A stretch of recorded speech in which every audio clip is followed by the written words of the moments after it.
Thanks everybody for coming. We have our speakers Mauro and Nelson here to talk about some threats that they've identified. They gave this talk yesterday, and they come back to give the talk again, maybe with some additional information. So welcome back to the DDV. Thanks. Hello everyone, thank you for coming to our talk. My name is Mauro, my friend here is Nelson. We spoke about this talk yesterday, so thanks for coming to the second edition. On this talk, we are going to summarize how to abuse certain technologies that are distributed, are used in order to distribute files, in order to be used as a way to distribute malicious component in a way that it is hard or even sometimes near impossible to take them down. At least it's almost impossible to take them down by classic methods. So first of all, I'm going to introduce ourselves. My name is Mauro. I'm a hacker from Argentina. I currently live in Uruguay. I spoke here at DEF CON a couple of times. This is my 13th time I speak here. I'm the leader of the Bits of Quetzal team, which is a team dedicated to research of Web3 threats. So crypto threats targeting the crypto system or the fintech system. And I also founded the DC 5411 from Argentina and Uruguay. Now, my friend Nelson will introduce himself. Yeah, thank you, Mauro. So, Nelson here, first time at DEF CON, first time you're going to speak at this level, right? A little bit about me. I'm a hacker, OffSec specialist, and I'm also part of the Bits of Quetzal team, which is a research-focused team in our company that we work for. And also, I'm a member of the hacking group there back in my country, the Dominican Republic country, which is called Red Team DR. So, in case that you want to follow us and see the information and researches that we're working there, you're welcome to. Okay, now to the malware part. On this talk, we are going to show you how to abuse or weaponize certain technologies that are not bad, are not vulnerable. They're actual normal products used by different people wanting to enhance their privacy or their distribution, their decentralization of files. But we are going to use it in a malicious way. Using these C2 servers mean they will be really hard or even impossible to take down. First of all, this is not something that we are doing just right away now. We've been working on this for a couple of years. In previous years, we worked with Adversary Village, and we showed how to use different technologies as C2 servers, including YouTube, Spotify, Wikipedia, Steam, and even World of Warcraft and other games. That talk was called Everything is a C2 if you're brave enough.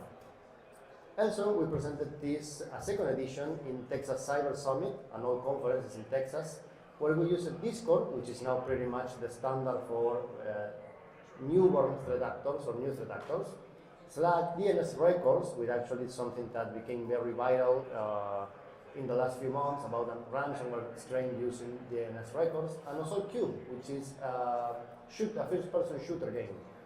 So literally everything could be used as a C2 for us.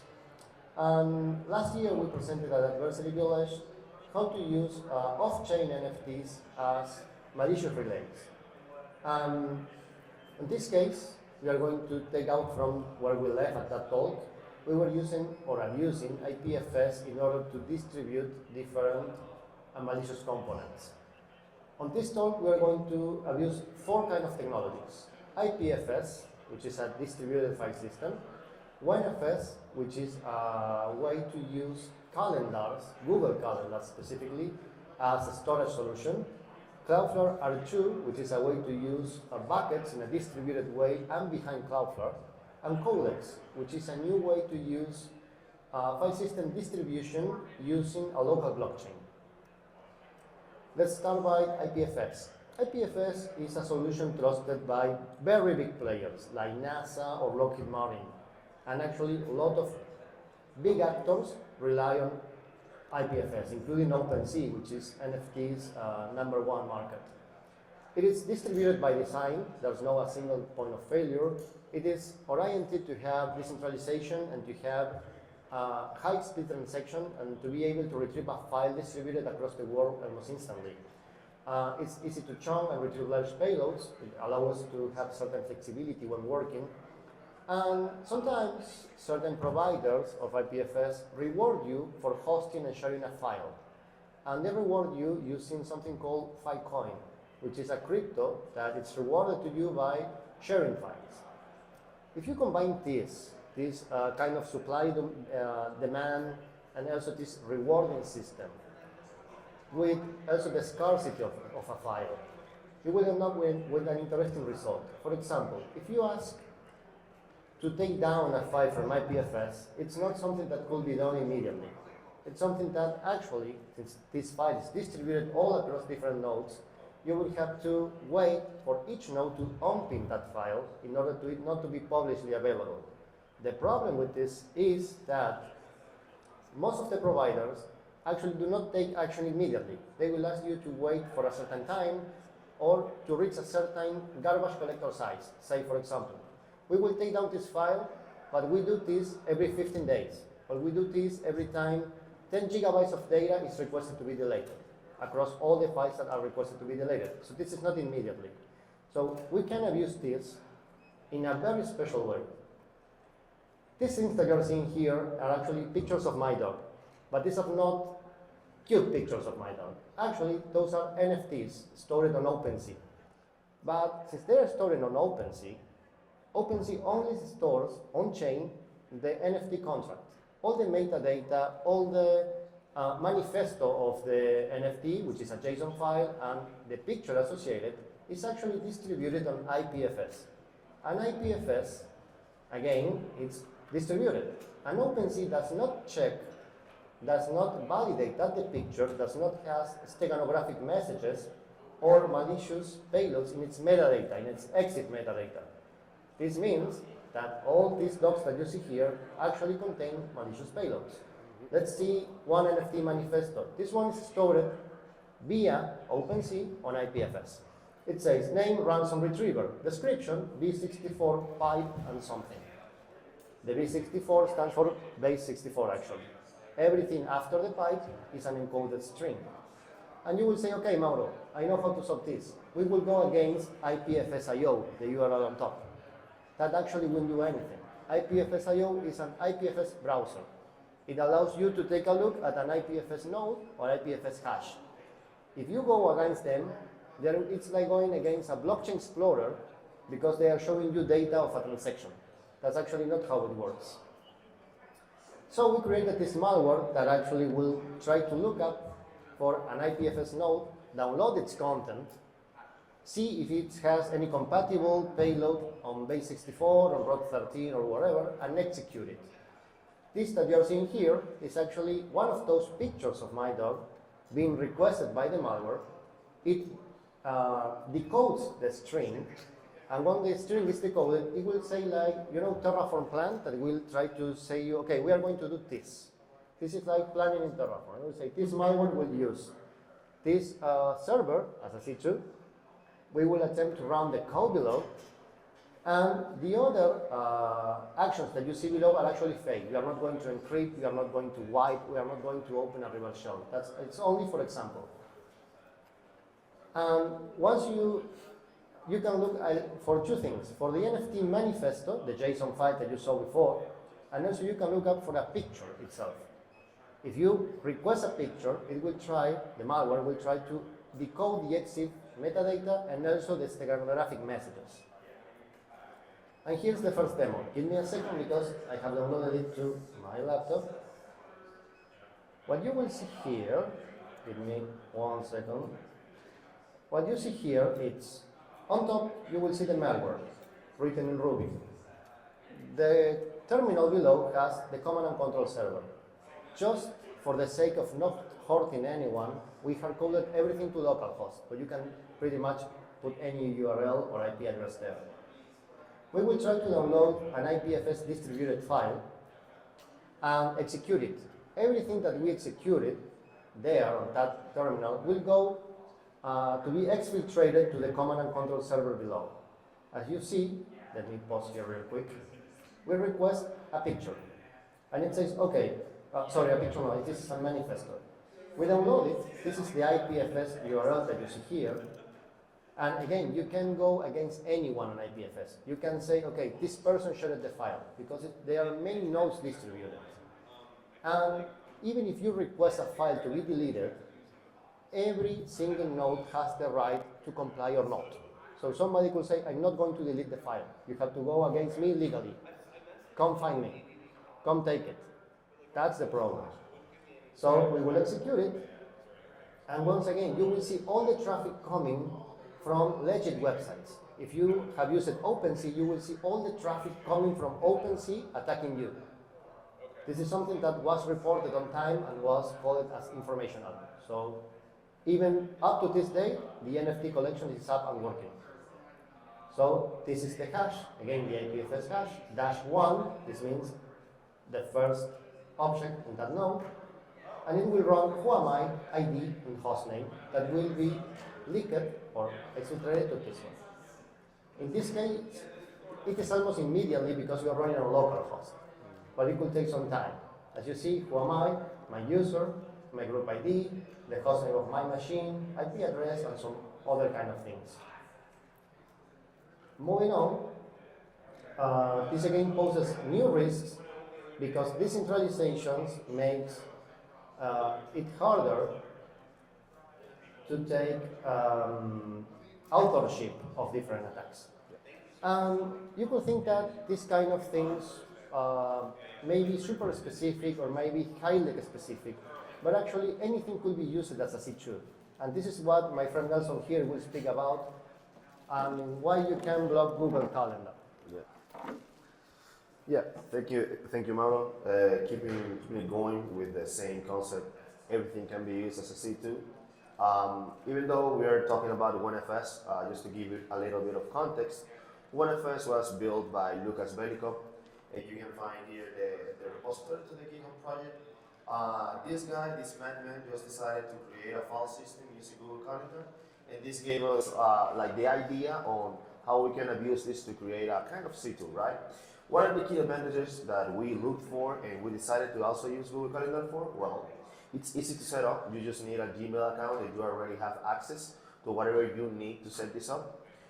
You have pre-made accounts that are cheap and disposable. Just to give you an example, Google is trying now to keep people out of spamming or using Google accounts as a spam accounts, right? So what they're doing right now is just requiring you to use something like a telephone number, right?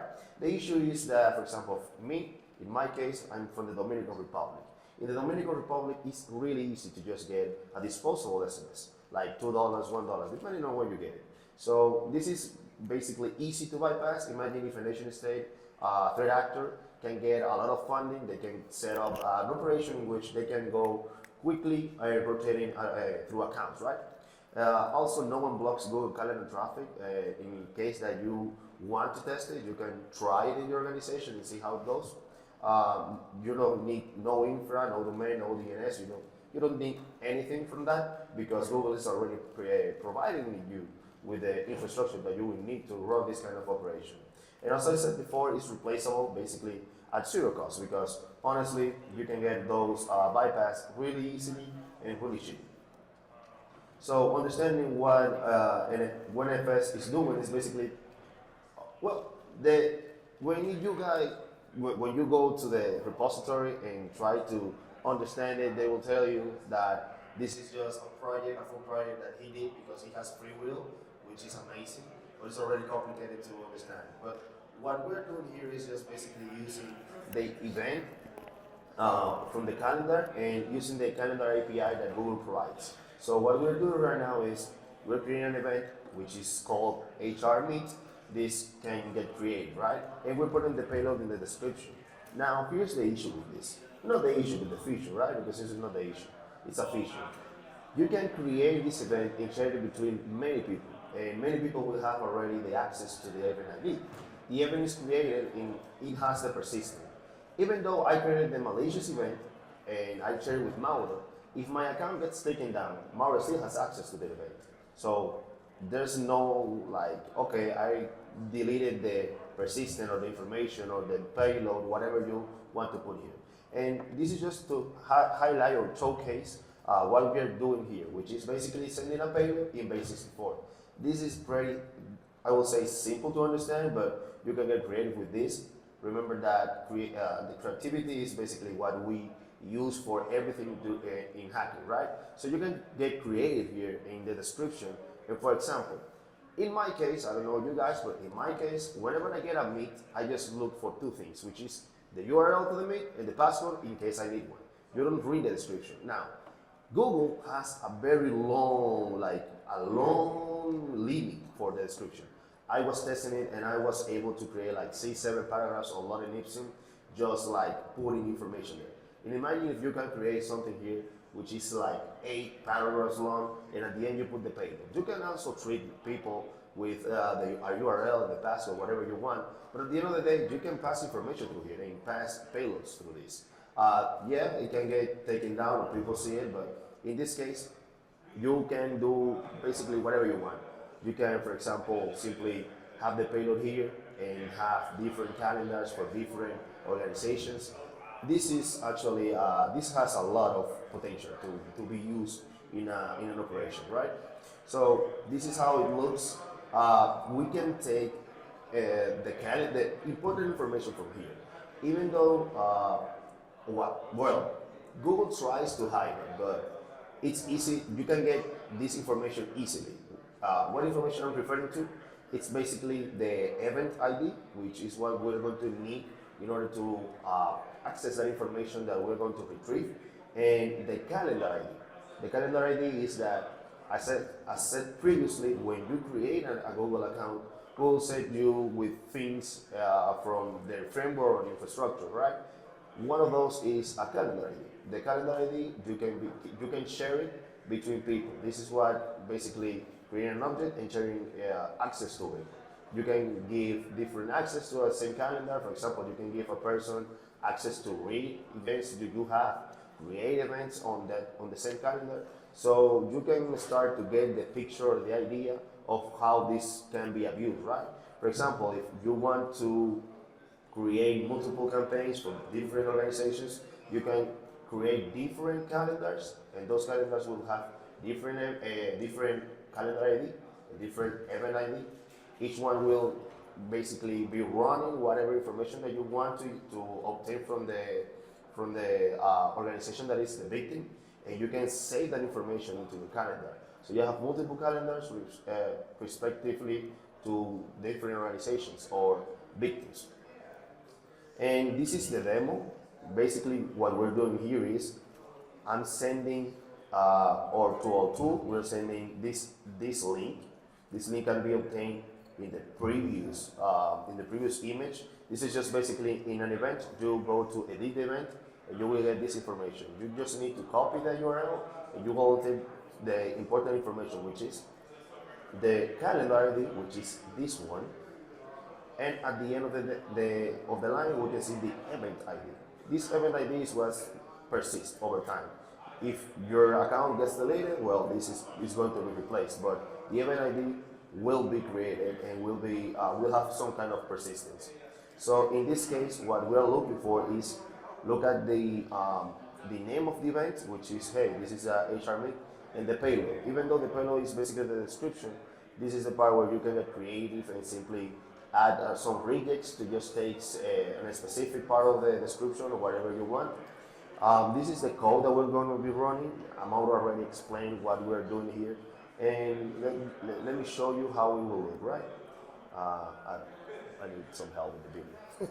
Yep. Yeah.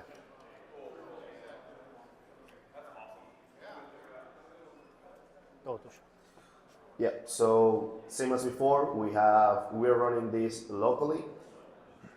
In the window below, we have our server, which is receiving the information, and you can also get, with your imagination, imagine that you have an investigator. Instead of sending this to a private server, you can actually send it to Telegram, which is something that I've seen before. And also you can, in this case, send it to calendar. For example, hey, I already obtained this information in the above console, so instead of sending it to an outside or a server or an outsider already application that a lot of people know, like Discord or Telegram, you can actually create an event under the calendar that you're already using. So that way you have all the information from that organization, and you can share it between all the people that you are working with. So that's basically, you will have all that information forever, unless Google decides to, nuke it. But I haven't seen like Google going that way. Anyways, just to show you the information here, we are going to request the payload or request the event to see what we have. As shown before, we're going to be running the ID, the who am I, and hostname. You can also put whatever command you want here. It's just for the demo.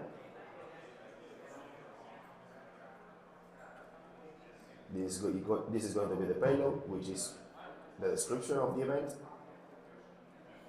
and we're executing. As you can see, we already executed the payload. We got the information from the machine, or in this case the victim, and we send it to our server, right? As I said before, you can encrypt this, send that information encrypted to a Google Calendar event. And the good thing about this, or the good thing, bad thing, depending on how you look at it, is that all the connection that you will see is talking with Google. So imagine if the person or the sysadmin, which is going to be working with this type of attack, he's just going to say, hey, a lot of people are just requesting to Google. What is going on? Let's block Google while we try to search for it. And you are blocking now Gmail account access, you're blocking calendar access, and Meet, which a lot of people use, So yeah, good luck working with this. And now we can go with the next one, right? Sure.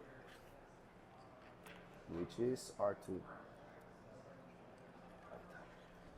And the next tool that we analyzed, we made some research, was Cloudflare, and specifically the tool that they have provided, which is R2. It's very good, it's a very good tool, it's very easy to set up and understand. It's basically a solution for running out static websites or hosting any objects or storage. R2 is basically using S3 under the hood, which is the bucket objects and things like that from AWS. The key advantages that these have is that it's a trusted infra behind a big name, and it's widespread DNS. A lot of people think and believe that Cloudflare is basically the door to the internet. You don't have egress fees, and it's ideal for a spread in this case, because you can set up a Cloudflare account and set up a bucket using R2 in 5 minutes. For example, for this test, I didn't have to pay anything. I didn't have to add any extra information for myself. I just had to create the account and said, hey, I want to create an object in R2. And he was like, okay, go. It's easy to automate with API keys, which they also provide. Since a lot of people, sysadmin, have to roll out various fast type of buckets, Cloudflare gives you this, I would say, ease of use or quality of life, right? And it's good for us in this case. It looks like legit Cloudflare traffic, as explained before with the Google Calendar example. When you are working with this type of I would say feature from Cloudflare, you get legit traffic to Cloudflare, and it's hard to block without breaking things. And one of the examples of this is that, for example, there's a curious case in Spain, I believe, right? Spain? Mm-hmm. Yeah, Spain. In which every time that Spain is going to be showing or streaming a game of football there, they block Cloudflare. To avoid piracy, they simply block Cloudflare. So whenever there's football going, there's no internet, because a lot of people are already using Cloudflare. And that's what's basically going to happen if an organization decides to, hey, we're probably seeing a lot of information, a lot of requests and traffic going to Cloudflare right now. Let's block it while we investigate what is going on in the organization. When you block it, good luck trying to fix that then, because you will have 2 problems. And understanding R2, as I was saying before, it's pretty easy to understand. They also have a very good documentation. They are kind enough to show you various examples of how you can use and automate R2. In this case, we're creating a bucket called MFT2. The bucket will have a simple file called welcome.txt, and that file will have all payload. Now you can also be creative with this. You can, instead of creating a bucket, you can create a bucket per organization that it's been affected or infected. Each organization will have the UID, unique ID, and here you can put whatever information you're retrieving from it and whatever payload you want to put in it. So you can create a multi-phase malware or infostealer here, basically saying, okay, where are we at? Okay, if I'm in X organization, let's create one bucket for that organization. Depending on the type of systems that they have, the type of infrastructure they have, you can have multiple objects to drop in it, and based on the output of that, you can also upload it to your R2 bucket. And all that information will look like Cloudflare request, which is the good part of this, or the bad part, depending on how you look at it. And as I was explaining before, here is the example. It's a static shot of an image, and it's basically telling you, hey, let's use R2 to look for this bucket and this file. And it's looking already for the bucket, seeing the content of the file. In this case, is welcome.txt, and the content of it is a simple payload. You can get creative in here, and this will be the execution plan. Mauro was kind enough to create this to just show it like if it was a Terraform plan. So we are seeing what we're going to be using as a target exploitation server. In this case, we will change it to R2 in case that you want to get like an actual malware running with this. And you can see the code that we will be running. And this is how it will look, right? In the below image, we can see that we set the server received the information that was run before or previously. And that's basically how we will be abusing R2 in case that we wanted to do it, to actually do it. And now, Mauro, please continue with the other examples. Thank you, Nelson. Our last example here, we are almost done. It's Codex. Codex storage is a new solution that aims to be fully decentralized and censorship resistant. Everyone can just run a node anonymously. You just need to have a laptop, that's all. You can just, with Docker, set up a quick and dirty node to be working, and it will create an Ethereum address for you, an Ethereum wallet, and you will be automatically connected to the testnet to be working already in the blockchain. It is encrypted by design. Again, it is basically anonymous. You don't have to identify yourself. And the idea from this product is to be resistant to censorship, to be persistent, and to be able to replicate and escalate as much as needed. It uses a local blockchain. This means that while you are in the testnet, you are using a local blockchain. You are not actually connected to a production blockchain. And every time you submit a file or request a file, you can do it in a super simple way. Even though this project is super complicated, it's super complex, it's really a nice project, but interacting with it is as simple as sending a call request.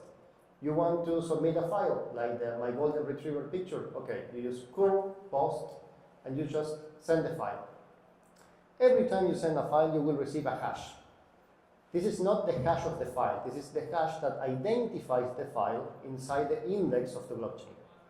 You want to download a file. Once again, you use curl, download the exact hash that we have uploaded, and I save it as a picture.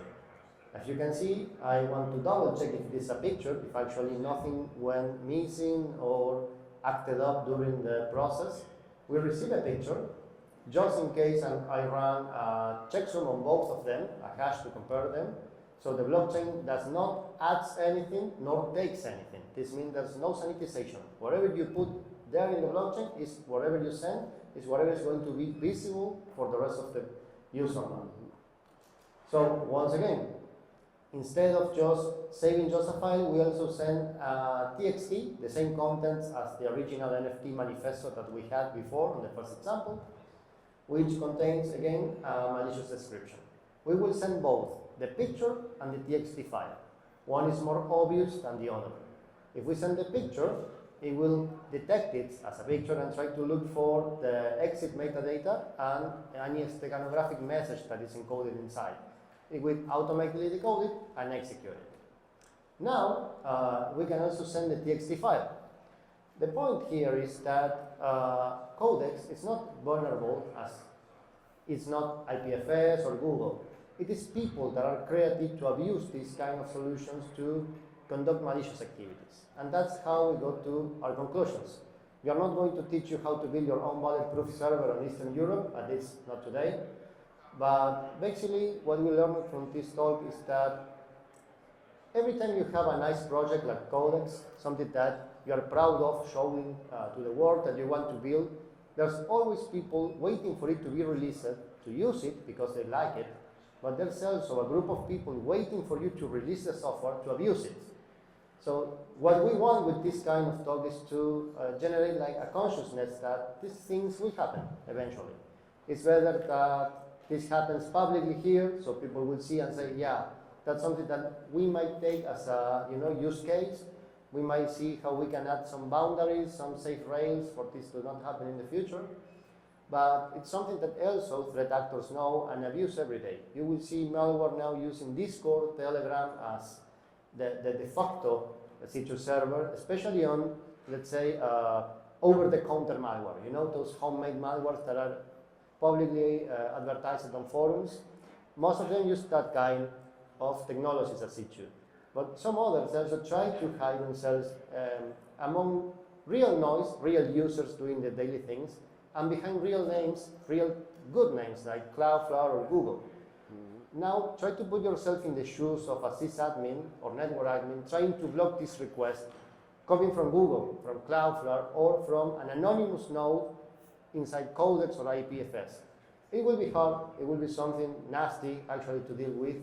So we hope that in the future we could build solutions for this in order to aid people that are building good things for the rest of the world. And this is how our talk ends. If you want to follow us, here are our socials. And thank you for coming today.